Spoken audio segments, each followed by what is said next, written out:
and welcome to this week's video. This week's Ralph replacement is a very handsome spaniel called Finn, who you can see here if I bribe him with treats. I would like to start off by saying, oh goodness, I would like to start off by saying thank you so much for the support of my latest video. But, okay, we've calmed down. As I was saying, thank you so much for the support of my latest video. It means so much to me, and I really appreciate everyone that reached out to me and gave me nice comments.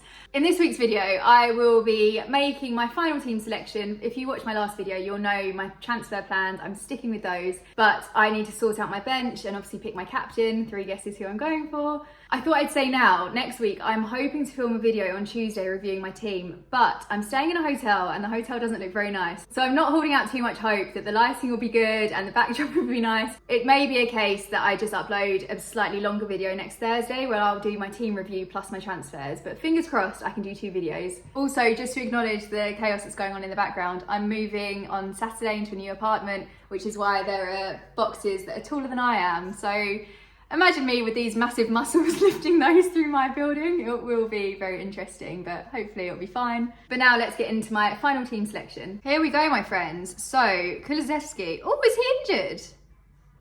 Hamstring injury, 50% chance of playing. Well, he is going out of my team anyway. And then we are bringing in Maddison. I think this week, because I'm going for Maddison and Tony, and they're actually in like the top 3 most popular transfers this week. So sticking with the crowd. I do want to start making some more risky decisions actually, because I think I've come up with something really unique and then everyone on FPL Twitter has done the same thing, and I think, oh, I didn't come up with that myself. I haven't started a trend. So then we've taken out Isaac, and then we are bringing in Tony. About time. If you have followed this channel for a while, you'll be surprised that I haven't done this sooner. So that's how the team is looking. And yes, I am taking a -4 hit. I'm not very happy about it, but I think I need to do it if I'm going to keep up with everyone else. So here is the moment. The transfer is being made. I'll just confirm it. Now, picking the team. In my last video, I had a brief 5 minutes where I suggested that I was going to bring Ward on this week against Forest. I'm not doing that. I had many DMs advising me not to, and I have taken your comments on board. I did put in a clip afterwards whilst I was editing, because I was watching it back and thinking, why would I not have Pope in goal? And I did say, I'm not going to do this, but I don't know if people got that far before messaging me to alert me to the massive mistake I was about to make. So I will be keeping Pope in goal. The thing is, Leicester and Forest are both very likely to concede goals, but I'm feeling so excited about Forest this week. I think that they're going to do really well. I think they'll score a couple of goals, fingers crossed. And I don't see Ward really being able to save too many. If we look at the points, I think Ward's on 8 points in total. Yes, 8 in total. But in comparison, if we look at Pope, the man is just picking up points left, right and centre. 38 points in total.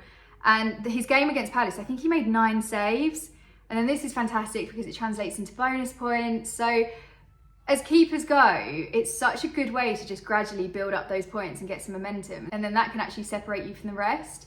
So I'm very keen to have Pope in goal. I'm sorry, Ward, I had 5 minutes where I was feeling enthusiastic, but that is now over. And then a change from last week is I had James on my bench because Chelsea weren't playing. They're playing this week, which I'm sure you're as thrilled as I am about that. I cannot wait to watch them. It's going to be very interesting seeing them now that they're under Potter. Hopefully there is a massive improvement. If the game against Germany is anything to go by, I'm feeling optimistic. James got an assist, Mount scored a goal.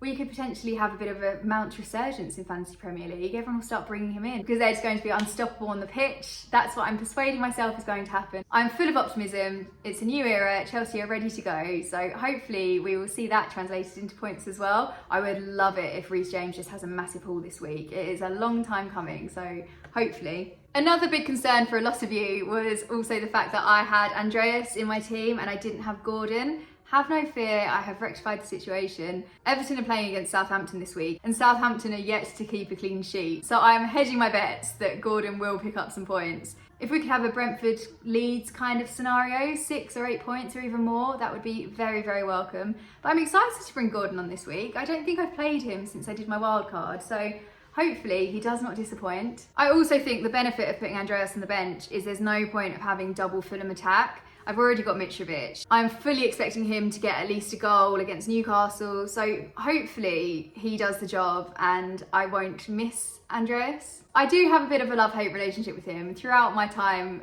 this season, he has been on and off my bench and then transferred out and then back in. Why ruin old habits? On to captaincy. I am getting a little bit bored of captaining Haaland, and then I think, am I captaining Haaland because I'm scared not to, and then he hauls and then everyone else does really well and I don't?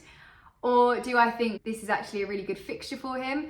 But Haaland is also kind of fixture proof. So part of me is like, he will still score, he'll be fine. And also, if you saw him at the end of last game, if you have a little look at his stats, I think this was one of his worst weeks.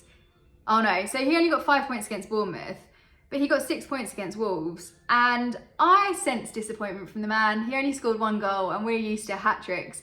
So maybe this is a week where we're going to score 17 points, and if I captain him, 34 points will make me so pleased. In terms of vice captain, I'm going for Maddison. I was tempted to captain Maddison this week, but I think it's still a bit of a risk. He has had good weeks, but compare Haaland's average to Maddison's, I think Haaland is the safer bet. So I will be sticking with Haaland, but I will be making Maddison my vice captain. So I think that's the best decision I could make for my team. If you have Salah or Kane, I think they are such tempting captaincy options. Let me know if you do captain one of them.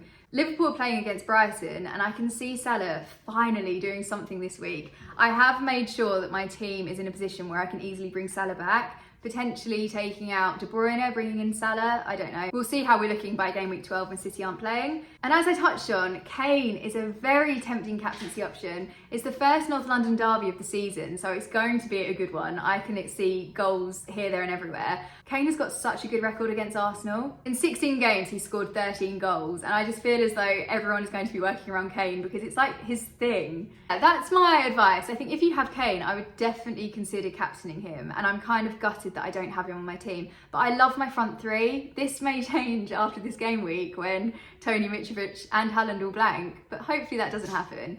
But no, Kane is a very tempting person to bring in, and I think he's a great captaincy pick. Watch this space. I think there's going to be quite a few happy Kane captainers. And if there isn't, then I will be pleased because he's not on my team and I won't have missed out. But I think that is it. So Ward on my bench.